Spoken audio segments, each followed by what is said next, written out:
Start பண்ணுவோம்.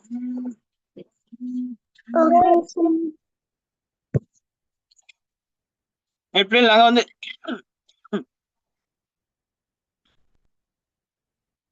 கடைசி என்ன பிள்ளை படிச்சிருக்கோம்? உடல்நலத்தை பேணுவதற்கான பழக்க வழக்கங்கள். உடல்நலத்தை பேணுவதற்கான பழக்க வழக்கங்கள். கொஞ்சம் இருங்கம்மா, ஒரு நிமிஷம் இருங்க.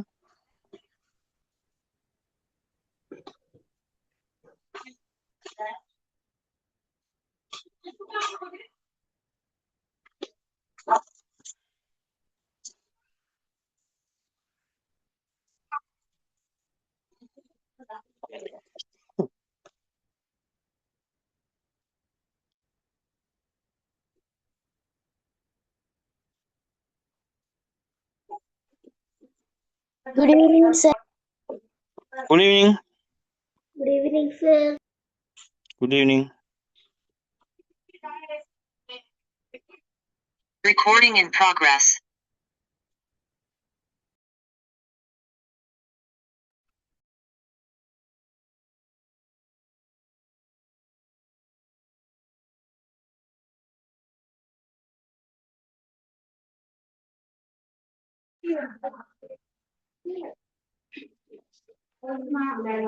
அப்பா கிட்ட சொல்லலாம் இருந்தேன்.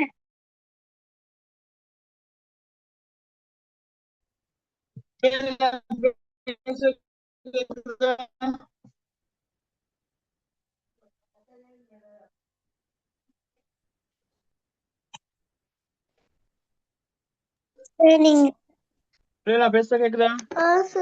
கேக்குது சார். திக்கு திக்கி கேக்குது சார். இப்ப சரியா?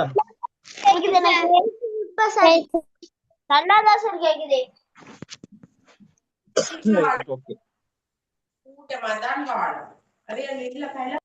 நாங்க கடைசியா என்னமா எழுதியிருக்கோம்? உடல்நலத்தை பேணுவதற்கான பழக்க வழக்கங்கள். உடல்நலத்தை பேணுவதற்கான பழக்க வழக்கங்கள். கேள்வி எழுதுறோம். பேணுவதற்கான பழக்க வழக்கங்கள். நோ சார், கேள்வி பகுதி மாத்தீங்க. விலங்குல இதுமா இருந்தீங்க சார். தலைப்பு நீங்க சொல்றது விலங்குலையே சார். நோட்ஸ் மாதிரி எழுதணும் சார். ஆம் சார், நோட்ஸ் மாதிரி எழுதணும்.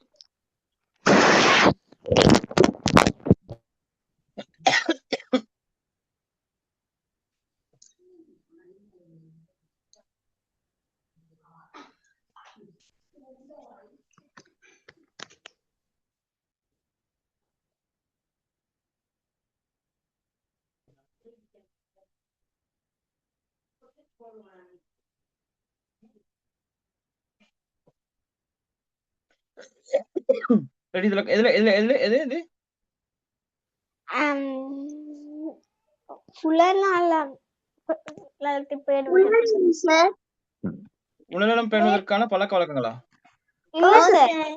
ஓம் சார், ஓம் சார்.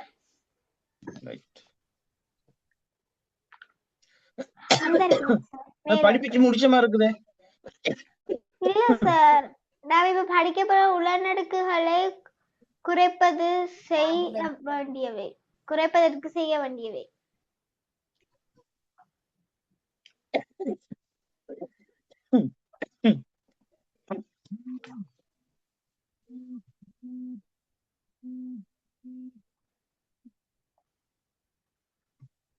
ஹலோ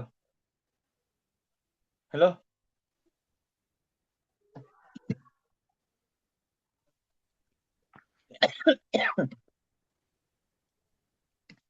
ஹலோ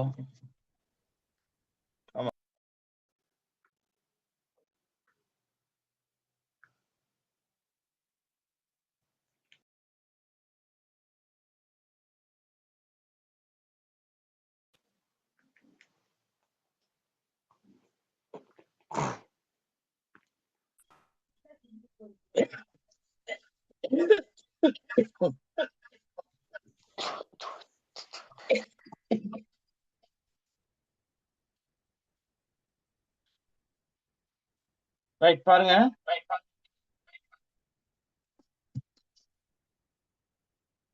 உடல்நலத்தை பேணுவதற்கான பழக்க வழக்கங்கள் நாங்க பார்த்தது. சார் நீங்க கதைக்கிறது 2ஆ விளங்குது. இப்ப சரியா? Sir okay sir.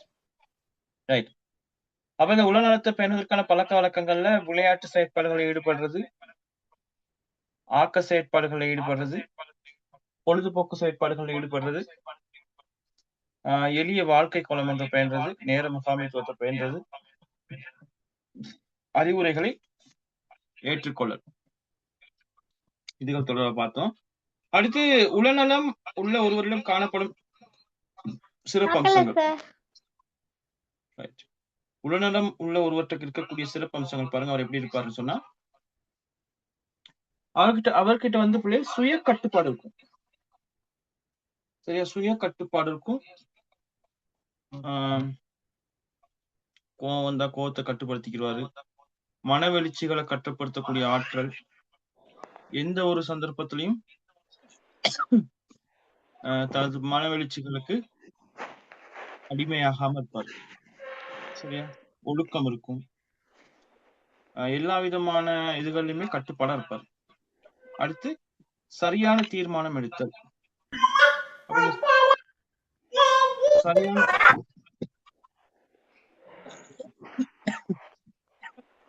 சார் சத்தமா இருக்கு சார். ரைட், எல்லாரும் மைக்க மியூட் பண்ணுங்க. பவியேஷ், கிருத்திக் மியூட் பண்ணுங்க. மைக் ஆன் பண்றீங்களே? சரியா? அப்ப பாருங்க, சுய கட்டுப்பாடு. அடுத்து பாத்தீங்கன்னா சரியான தீர்மானம் எடுத்தல். சரியா? எந்த ஒரு சந்தர்ப்பத்திலையும் தனது மனசு சொல்றதை கேட்காம எங்களோட புத்தி சொல்றதை கேட்டு எங்களுடைய துலங்களை நாங்க வெளிக்காட்டணும். அப்ப அந்த வகையில பாத்தீங்கன்னா சரியான தீர்மானம் எடுத்தல். பிரச்சனைகளை தீர்க்கும். சார் நீங்க கதைக்கிறது டபுளா விளங்குது சார். நீங்க கதைக்கிறது டபுளா விளங்குது சார். சரியா?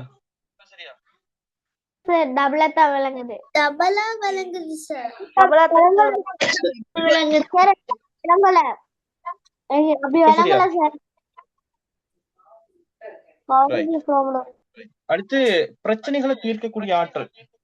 டபுளா எப்படியான பிரச்சனைகள் வந்தாலும் டபுளா தான் சார் விளங்குது. பிரச்சனைகளை தீர்க்கக்கூடிய ஆற்றல். சரியா?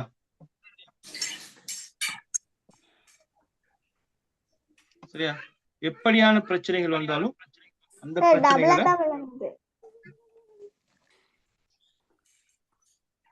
இப்ப சரியா? இல்ல டபுளா சார் தான் விளங்குது சார். இல்லையே, இப்ப டபுளா விளங்க வாய்ப்பு இல்லையே.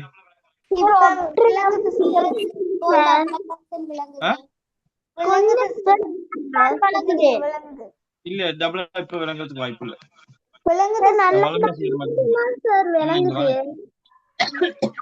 அவரேஜ் பிரச்சனைன்னு நினைக்கிறேன் சார். இல்ல எல்லாருக்கும் டபுளா கேக்குதா? ஆமா சார். இல்ல சார். இல்ல இப்ப டபுளா இப்ப விளங்குறதுக்கு வாய்ப்பு இல்ல. எனக்கு கேட்கல டபுளா. நானும் 2 போன்ல செய்யறனால எனக்கு டபுளா கேட்டா எனக்கும் விளங்கும் வித்தியாசம். சார் டபுளா விளங்கல சார். Right, okay. அப்ப இந்த பிரச்சனைகளை தீர்க்கும் ஆற்றல் எடுத்து பிரச்சனைகளை தீர்க்கக்கூடிய ஆற்றல் இருக்கும். எப்படியான பிரச்சனைகள் இருந்தாலும் சரி அந்த பிரச்சனைகளுக்கான தீர்வை நாங்க சுயமாக எடுப்போம். ஏன்னா அந்த அளவுக்கு எங்க மனசு வந்து தெளிவா இருக்கும். சரியா? அப்ப இது வந்து யார்கிட்ட இருக்கும்? உடல்நல உள்ள ஒருத்தர்கிட்ட இருக்கக்கூடிய சிறப்பம்சம் தான் இது. அப்ப பிரச்சனைகளை நாங்க தீர்க்கணும்னு சொன்னா எங்களுடைய மனநிலை வந்து தெளிவா இருக்கணும். அடுத்து உள்ள நெருக்கீடுகளை வெற்றிகரமாக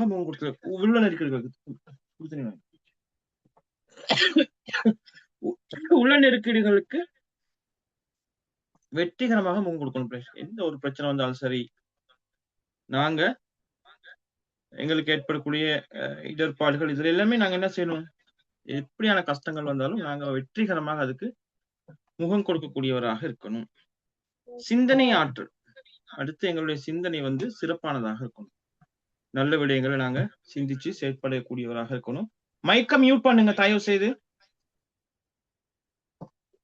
மைக் ஆன் பண்ண உங்களுக்கு மைக் ஆன் பண்ண வேண்டிய அவசியம் இல்லை பிள்ளைகள். சரியா? நீங்க அப்படி குழப்பம் பண்ணிக்கிட்டு இருந்தா நான் அவ்வளவு பிள்ளை மைக்க ஒண்ணு இது பண்ணி போட்டுருவேன், மியூட் பண்ணி போட்டுருவேன். அதுக்கு பிறகு உங்களுக்கு ஒன் பண்ண இல்லாது. அடுத்த சிந்தனை ஆற்றல், எங்களுக்கு நல்ல சிந்தனை ஆற்றல், வெளி உலக அனுபவம் கிடைக்கணும். அப்ப நிறைய விடயங்கள் நாங்க சிந்திப்போம் தனியா. அப்படியான சிந்தனை ஆற்றல் எங்களுக்கு வளரும். அடுத்து மனவெளிச்சி சமநிலை. சரியா? எங்களுக்கு மனவெளிச்சி ஏற்படக்கூடிய சந்தர்ப்பத்தில் அந்த மனவெளிச்சியை வந்து நாங்க யோசிச்சு அதுக்கு அடிமையாகாம எங்க மனசு சொல்றதை கேட்டு அதுக்கு நாங்க பேலன்ஸ் பண்ணக்கூடிய மாதிரி நாங்க நடந்து கொள்வோம். ரைட், இதை கொஞ்சம் நோட் பண்ணுங்க. கொஞ்ச நேரம் இதை முடிச்சுட்டு நாங்க கேள்வி எழுதிட்டு அடுத்த பாடத்துக்கு போவோம்.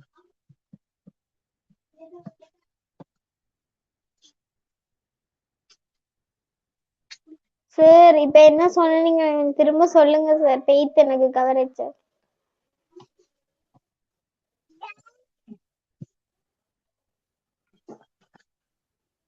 சார். ஒரு கேக்குதுல போலமா கேக்குதுல போல. பரவாயில்ல, நான் இதை என்ன சொல்லுங்க சார். எனக்கு இப்ப போயிட்டு சார் இதெல்லாம் கவரேஜ் பிரச்சனையால நீங்க என்ன சொன்னீங்க சொல்லுங்க சார். எழுத சொன்னீங்க. ஓகே சார், நான் இன்னும் எழுதல, கொஞ்சம் காட்டு. அப்ப பாருங்க, அந்த போகுது, அதான் டிஸ்பிளே பண்ணிருக்கேன். இதுல சுய கட்டுப்பாடு பத்தி சொன்னேன். இதெல்லாமே நலம் இருக்கக்கூடிய ஒருத்தர் இருக்கக்கூடிய சிறப்பம்சங்கள். அப்ப அவருடைய மனநிலை வந்து தெளிவாக இருக்கக்கூடிய சந்தர்ப்பத்துல தான் இந்த மாதிரியான செயற்பாடுகளை அவரால் செய்யக்கூடியதா இருக்கும். சுய கட்டுப்பாட்டுல இருக்கிறது. சரியா? இது விலங்கல நான் பேசக்குள்ள நீங்க பேசினா எனக்கு திரும்ப பேச இல்லாது, டிஸ்டர்ப் எனக்கு. விளங்கப்படுத்த வேணாமா? Excuse me sir. இல்ல, நான் எல்லாரையும் மியூட் பண்றேன். நீங்க கரைச்சு கொடுத்துக்கிட்டீங்க எனக்கு.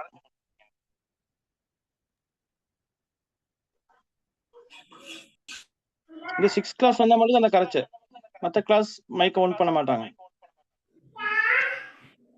தம்பி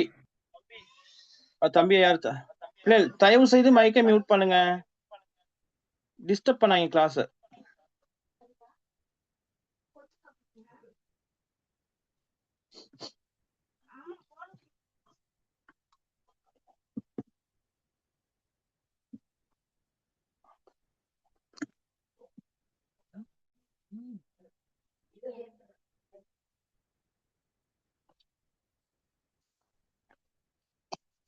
மைக் ஆன் பண்ணாங்க.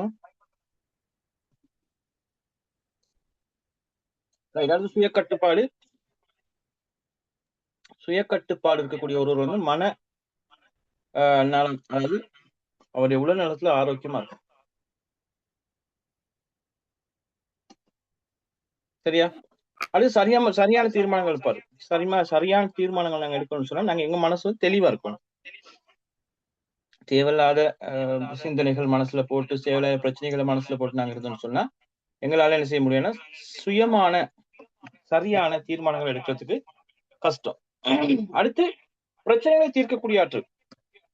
எங்களுக்கு ஏற்படக்கூடிய பிரச்சனையா இருக்கலாம், எங்களுடைய நண்பருக்கு ஏற்படக்கூடிய பிரச்சனையா இருக்கலாம், இது எல்லாமே தீர்க்கக்கூடிய ஆற்றல் எங்களுக்கு வந்துடும். ஏன் அங்க வந்து மனநலம், அதாவது மனநலம் உள்ள ஒருவராக நாங்க காணப்படுவோம். சரியா? அடுத்து பாத்தீங்கன்னா உள்ள நெருக்கடிகளை வெற்றிகரமாக முன் கொடுத்தது. அப்ப எங்களுக்கு ஏற்படக்கூடிய உள்ள நெருக்கடிகளுக்கு நாங்க வந்து வெற்றிகரமாக முன் கொடுப்போம். எந்த பிரச்சனையாக இருந்தாலும் சமாளிச்சுட்டு போயிடும் பயப்படாம. சிந்தனை ஆற்றல், நல்ல சிந்தனை ஆற்றல் எங்களுக்கு வந்துடும். ஒரு விஷயத்த சொன்னா அதை நல்லபடியா யோசிச்சு செய்வோம். அதே மாதிரி படிப்புல நாங்க எடுத்துக்கிட்டோம்னா ஒரு தலைப்பை கொடுத்து பேச அப்படின்னு சொன்னா சிந்தனை ஆற்றல் வளர்ந்து நாங்க பேச ஆரம்பிச்சிருவோம். ஒரு கவிதை ஒன்று எழுதுறதுக்கு ஒரு தலைப்பு ஒன்று கொடுத்தா நாங்க என்ன செய்வோம், சிந்தனை ஆற்றல் வளர்ந்தா நாங்க எழுத ஆரம்பிச்சிருவோம். அடுத்து மன வெளிச்ச சமநிலை எங்களுக்கு ஏற்படக்கூடிய எல்லா பிரச்சனைகளையுமே சிறப்பாக ஹேண்டில் பண்ணி அதுக்கான முடிவுகளை எடுக்கக்கூடிய ஆற்றல் எங்களுக்கு இருக்கும். சரியா? அடுத்து எழுதிட்டீங்களா? இதை எழுதுங்க. எழுதிட்டேன் சார். எழுதிட்டேன் சார். ரைட், எழுதினாலும் இருங்க, எழுதாதான் இருக்காங்க, எழுதட்டும். ஹேண்ட் ரைஸ் மட்டும் பண்ணுங்க, மைக் ஆன் பண்ணி பேசாங்க.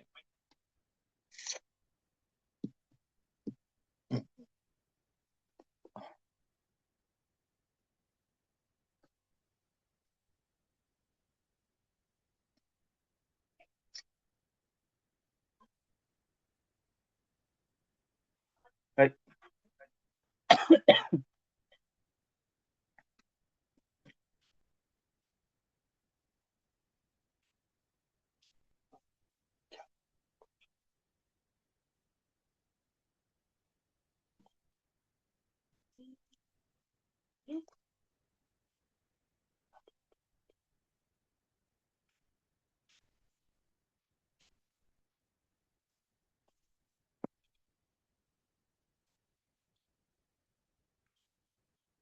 ரைட், 5 பேர் எழுதிருக்காங்க. 5 4 பேர், 4 5 5 பேர். 6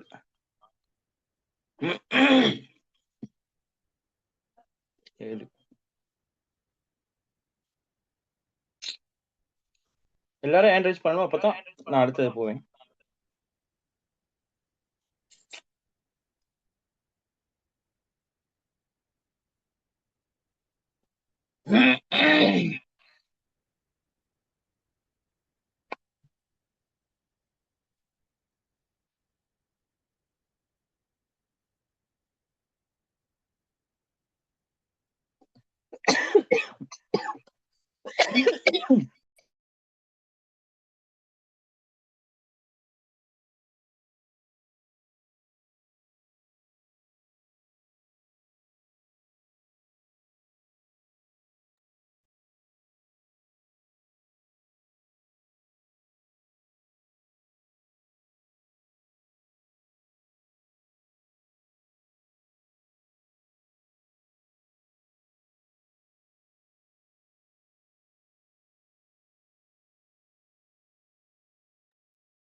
ரெண்டு 4 இன்னும் 5 பேர் எழுத நினைக்கிறேன்.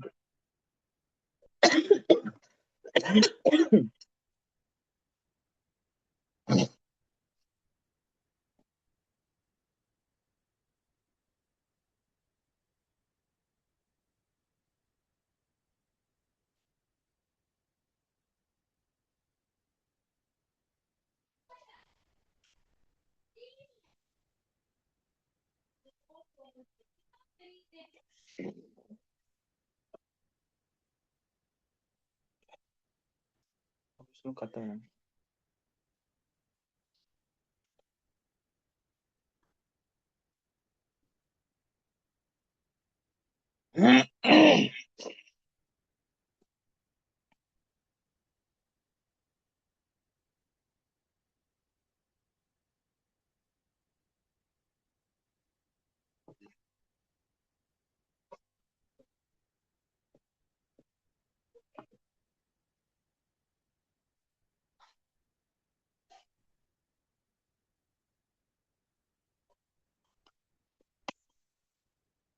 எழுதிட்டீங்க எல்லாரும்?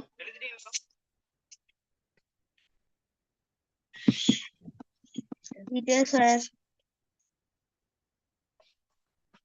ரைட், இதுல இன்னும் 2 4 பேர் ஹேண்ட் ரைஸ் பண்ணல. ரைட், பிள்ளைங்க நீங்க எல்லாம் எழுதிட்டீங்களா? நான் மாத்துறேன் இப்ப. ரைட், அடுத்து உள நெருக்கீடுகளை குறைப்பதற்கு செய்ய வேண்டியவை. நாங்க இந்த உள நெருக்கீடுகளை குறைக்கிறதுக்கு என்ன செய்யணும் அப்படின்னு பாத்தீங்கன்னா, நாங்க வந்து விளையாட்டு செயற்பாடுகள் ஈடுபடும். இந்த விளையாட்டு செயற்பாடுகள் ஈடுபடுவதன் மூலமாக எங்களுடைய மனசு என்ன செய்யும்? வேற விடயங்களை நோக்கி போகும். எனவே எங்களுக்கு அதுல இருக்கிறதன் மூலமாக எங்களுடைய மனசை வந்து நாங்க ஒருநிலைப்படுத்தி வச்சுக்கலாம், தெளிவா வச்சுக்கலாம். எனவே எங்களுக்கு வந்து இந்த உள நெருக்கீடுகள் ஏற்படாது. அடுத்து சிந்தனையை தூண்டும் செயற்பாடுகள் ஈடுபடுறது. பேசுறது, கவிதை எழுதுறது, வாசிக்கிறது, நல்ல ஆக்கப்பூர்வமான இதுகளை வாசிக்கிறது, அப்ப இதுல ஈடுபடுவதன் மூலமாக எங்களுடைய உள நெருக்கடிகளை நாங்க குறைச்சு கொள்ளலாம். பல்வேறுபட்ட பொது பகுதிகளில் ஈடுபட. சரியா? அடுத்து நேர முகாமைத்துவத்தை நாங்க என்ன செய்யணும்? பேணி கொள்ளணும். அடுத்து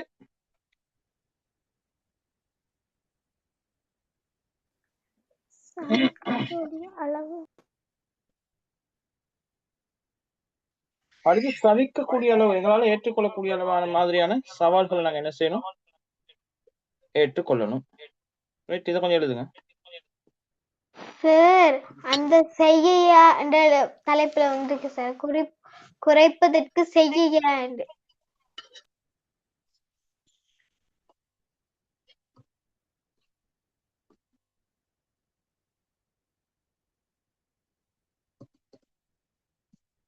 அது யானாத்தான் என்னன்னா அந்த அது ஒயிட் கலர் பேக்ரவுண்ட்ல இருக்கனால உங்களுக்கு விளங்க மாட்டேங்குது. யூனா மாதிரி விளங்குது.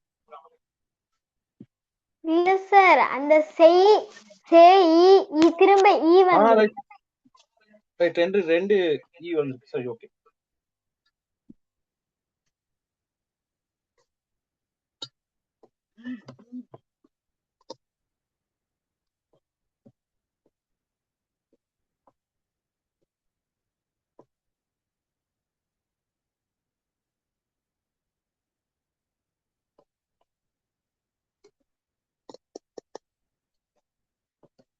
எழுதிட்டேன் சார்.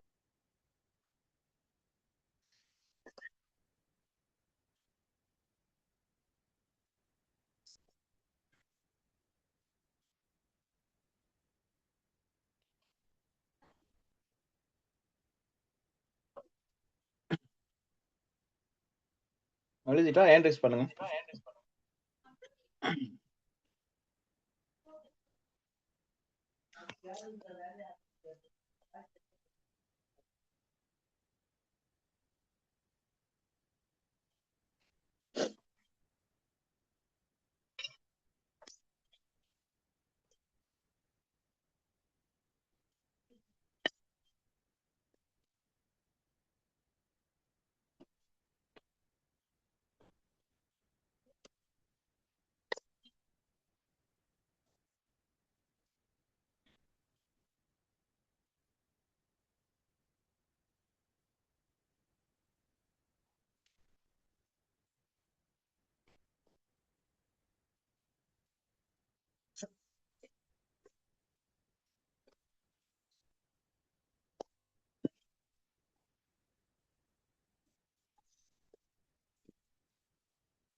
சரியா?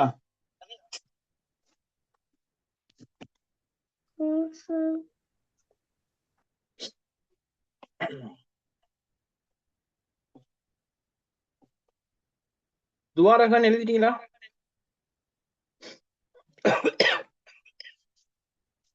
ஜனனி எழுதிட்டீங்களா? இல்ல சார். நிதிஷ் எழுதிட்டேன் சார். அப்ப ஏன் ரைஸ் பண்ண சொன்னதானே?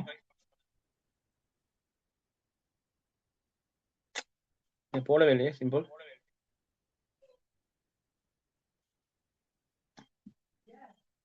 கயானா, கிருத்திக் எழுதிட்டீங்களா? எழுதிட்டேன் சார். அடுத்து பாதகமான மனவெழுச்சிகள் பாருங்க. இந்த மனவெழுச்சி ஏற்படுறதுனால எங்களுக்கும் சரி நஷ்டம் ஏற்படும், எங்களால மற்றவங்களுக்கும் பாதிப்பு ஏற்படக்கூடியதாக இருக்கும். சரியா? கோபம், சினம், பொறாமை, பயம், துக்கம், இந்த மாதிரியான இதெல்லாமே பாதகமான மனவெழுச்சிகள். அப்ப இந்த பாதகமான மனவெழுச்சிகள் ஏற்படுறதுனால எங்களுக்கும் பிரச்சனை, மற்றவர்களுக்கும் பிரச்சனை. சரியா?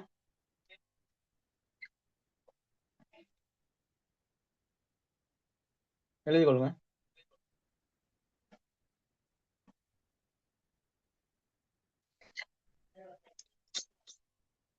Sir finish.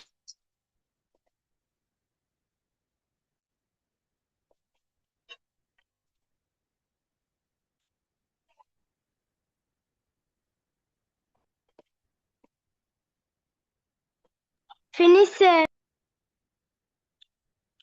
ரைட் எல்லாரும்?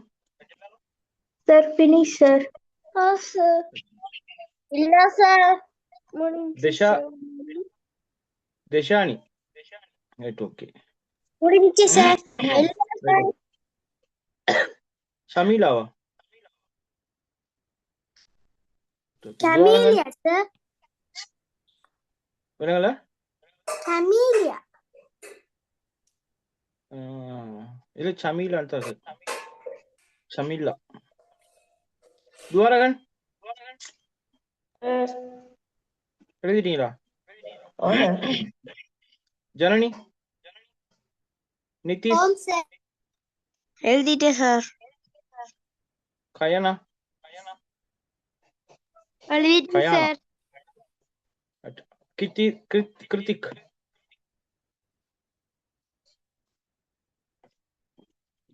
கிருத்திக் தூக்கமா?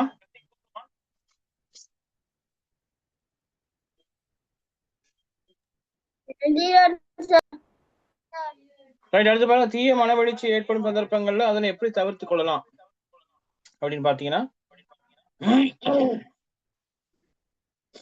அதற்கு காரணமான சந்தர்ப்பங்களை நாங்க தவிர்த்து கொள்ளணும். எங்களுக்கு எதனால இந்த தீய மனவெழுச்சி வருதோ அந்த சந்தர்ப்பங்களை நாங்க தவிர்த்து கொள்ளணும். பிள்ளைகள், மனதை வேறு செயற்பாடுகளுக்கு மாற்றுதல். அப்ப நாங்க என்ன செய்யலாம்? எங்களுடைய மனசை வேற திசைக்கு மாற்றி வேற செயற்பாடுகள் நாங்க ஈடுபடலாம், வேற வேலைகள் செய்துட்டு போகலாம்.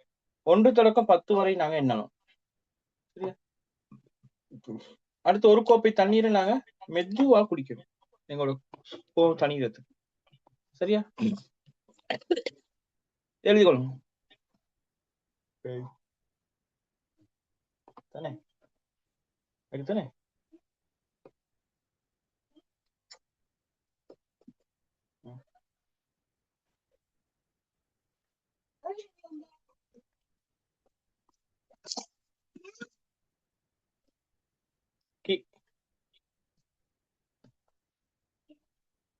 கொஞ்சம் சூடா.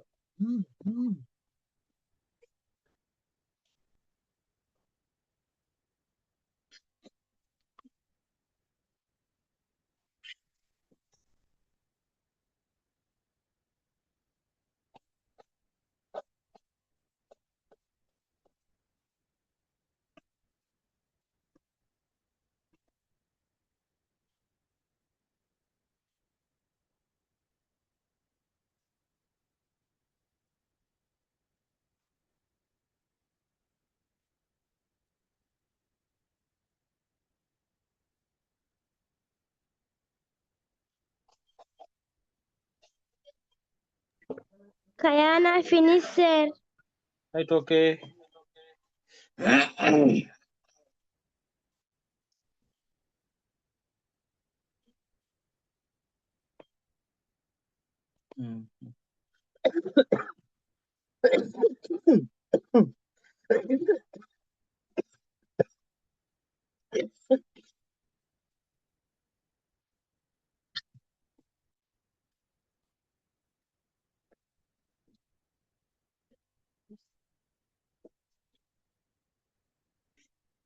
எழுதிட்டீங்களா மத்தவங்க எல்லாம்?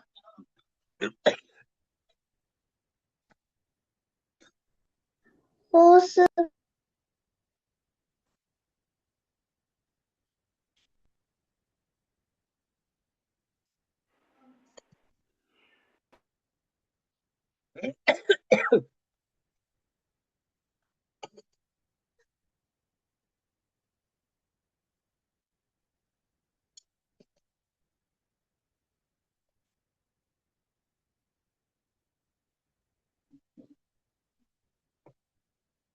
Dhanushiya finish right, okay Abarnika finish.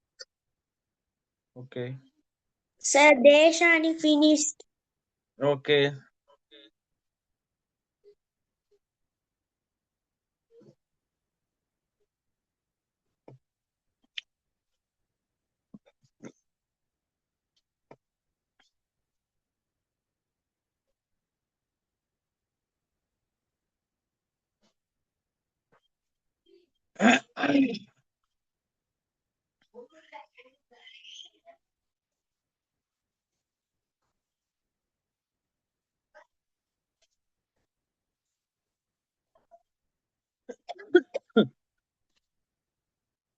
எல்லாரும் சரியா பிள்ளைகள்?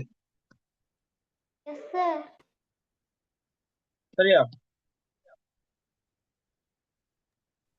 ஆம் சார். ஆம் சார்.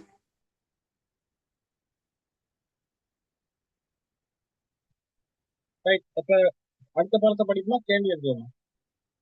கேள்வி எழுதுவோம் சார். அடுத்த பாடம் வேணாமா? அடுத்த பாடம் படிப்போம் சார். ஆம் சார், அடுத்த படம் படிப்பா. அடுத்த பாடம் கேள்வி வேணாமா? அப்ப சார் அடுத்த படம் படிப்பா.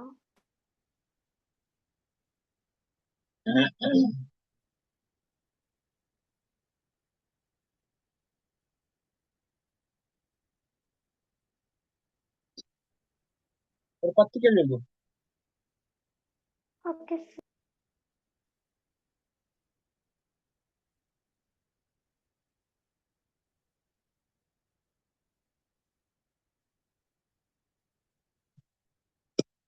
எழுதி சொல்லுங்க பிள்ளைகள், விளங்கப்படுத்துறேன்.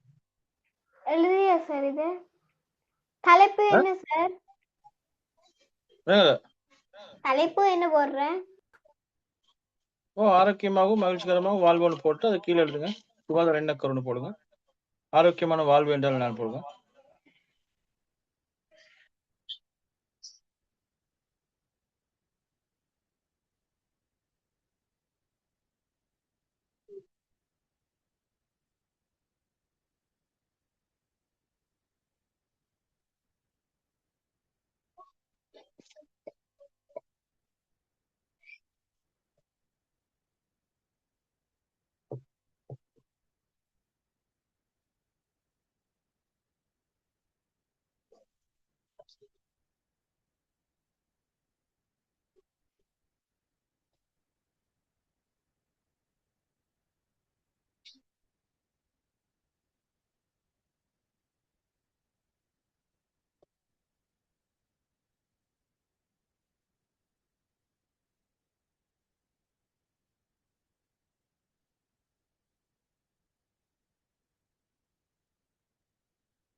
எழுதிட்டீங்களா?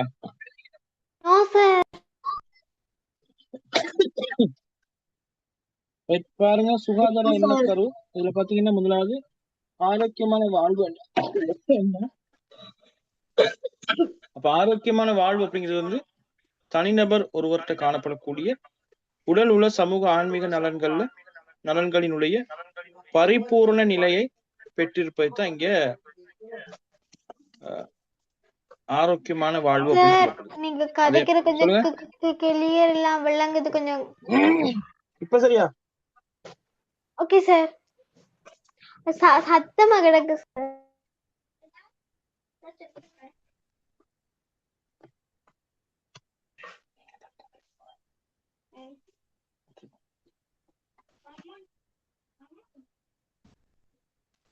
உன்ன விளங்குச்சானே? சரியா? அப்ப தனிநபர் ஒருவர்கிட்ட காணப்படக்கூடிய உடல் உள்ள சமூக ஆன்மீக நலன்கள்ல பரிபூர்ண நிலைத்தான் ஆரோக்கியமான வாழ்வு அப்படின்னு சொல்லப்படுது. அடுத்து சத்தமா கிடைக்கு. அடுத்து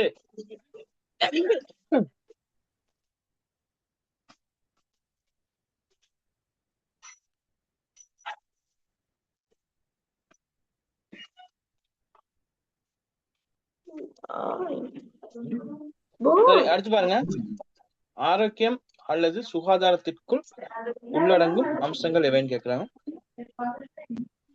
இப்ப ஆரோக்கியம் அப்படின்னா சுகாதாரத்தில் உள்ளடங்கக்கூடிய அம்சங்கள் உடல் ஆரோக்கியம், உள ஆரோக்கியம், சமூக ஆரோக்கியம், ஆன்மீக ஆரோக்கியம். அதாவது பூரண ஆரோக்கியம் அப்படின்னு சொன்னா இந்த 4 விஷயமும் ஒரு மனிதர்கிட்ட இருக்கும். உடல் ஆரோக்கியம் இருக்கணும், உள ஆரோக்கியம் இருக்கணும், சமூக ஆரோக்கியம் இருக்கணும், ஆன்மீக ஆரோக்கியம் இருக்கணும். இந்த 4 விஷயம் ஒருத்தர்கிட்ட இருந்தா தான் அவர் வந்து பூரண ஆரோக்கியத்தை பெற்றதாக சொல்லப்படுது. இது பொழுக சொல்லிட்டையா?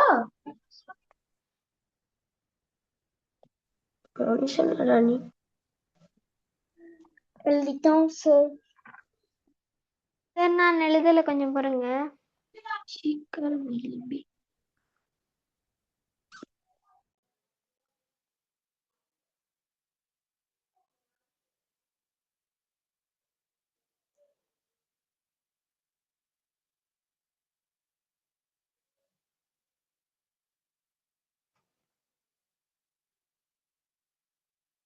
சரி சார். Okay sir.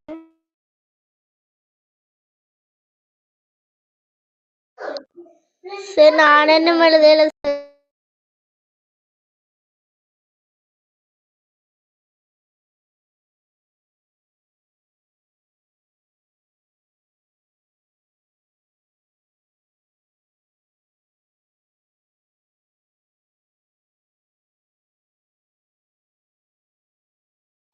எழுதிட்டேன் சார்.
எழுதுறீங்களா? சார்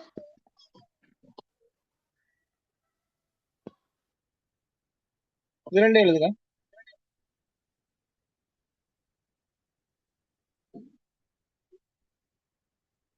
சார் அதோட சேர்த்து எழுதுறதா அல்லது புரிம்பு எழுதுறதா? அதோட சேர்த்து எழுதுறதா? சேர்த்து எழுதுங்க. Okay sir.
எழுதிட்டீங்களா?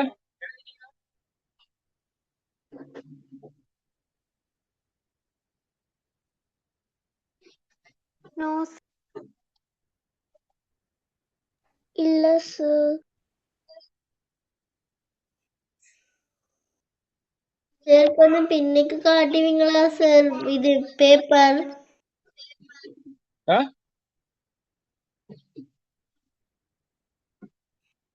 3வது கேள்விக்கு விடை காட்டுவீங்களா சார்?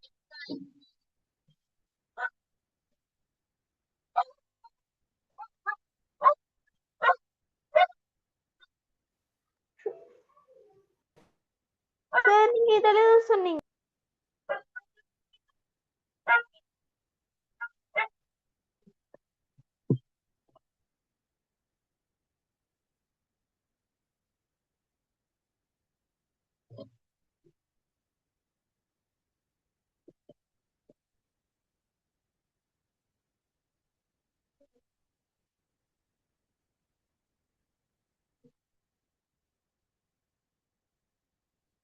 எழுதிட்டீங்களா? No sir. 3வது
டீச்சர் சத்தமா ரைட் பாருங்க. உடல் நலம் சார்ந்த உடல் சார்ந்த நல்வாழ்வு அப்படின்னு என்ன? உடல் சார்ந்த நல்வாழ்வு அப்படிங்கிறது வந்து ஒருவர் தனது உடல் ஆரோக்கியத்தையும் உடல் சமநிலையும் பேணுவது உடல் சார்ந்த நல்வாழ்வுன்னு சொல்லப்படுது. அதாவது அவர் வந்து ஆரோக்கியமானவராக இருக்கும். உடல் சமநிலைன்னு சொன்னா அவரோட நிறை, உயரம், இதுகளெல்லாம் அவர் பேணக்கூடியவராக இருக்கும். உயரத்துக்கு ஏத்த நிறை. அடுத்து சிறந்த உடல் நலத்தை பேணுவதற்கு அவசியமான காரணிகளை தருகின்றது. அப்ப சிறந்த உடல் நலத்தை பேணுறதுக்கு அவசியமான காரணம் என்னன்னு பாத்தீங்கன்னா, தூய்மையான வழி, சுத்தமான நீர், சுகாதார பழக்க வழக்கம், அப்புறம் ஆரோக்கியமான உணவு, விளையாட்டும் உடற்பயிற்சியும், அடுத்து ஓய்வும் நித்திரையும், சிறந்த சூழல், இது எல்லாமே சிறந்த உடல் நலத்தை பேணுவதற்கு அவசியமான காரணிகளா இருக்குது. அடுத்து தூய்மையான வழியை பேணுவதற்கு மேற்கொள்ள வேண்டிய நடவடிக்கைகள் என்னன்னு பாத்தீங்கன்னா, வாகனங்கள்ல இருந்து வரக்கூடிய புகையை நாங்க குறைச்சு கொள்ளணும். அப்ப வாகனங்கள்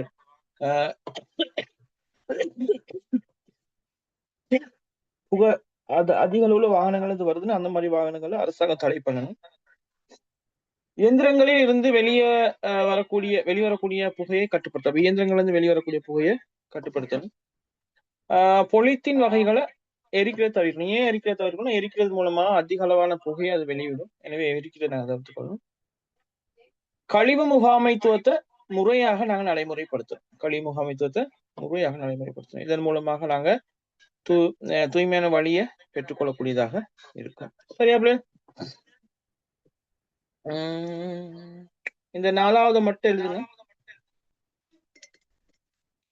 பாருங்க, அசுத்தமான இடங்களில் எவற்றை பாவிப்பதன் மூலம் நுரையீரல் பாதிப்பை குறைத்துக் கொள்ளலான்னு ஒரு கேள்வி வருது. அப்ப எதை நாங்க பாவிச்சா குறைக்கலாம்னு பாத்தீங்கன்னா, முகக்கவசம் ஒண்ணு நாங்க பாவிக்கிறது மூலமாக இந்த புகையை இந்த நுரையீரல்ல ஏற்படக்கூடிய பாதிப்பை நாங்க தவிர்த்துக் கொள்ளலாம். எழுதிட்டே சொல்லுங்க.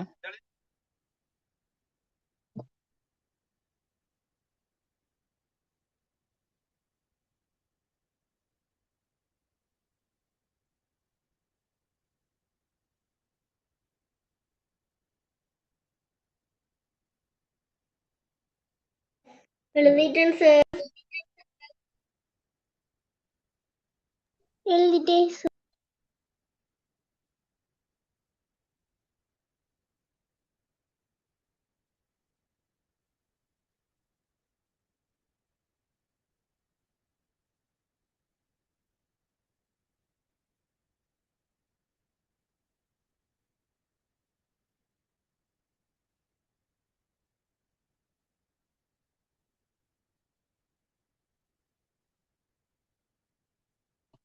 எழுதிட்டேன் சார்.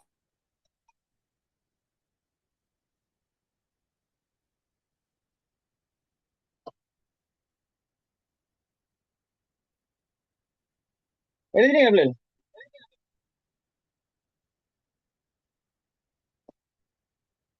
ஆம் சார். Right, okay. நாங்க அப்ப இதோட கிளாஸ் முடிக்கிறோம். Good night.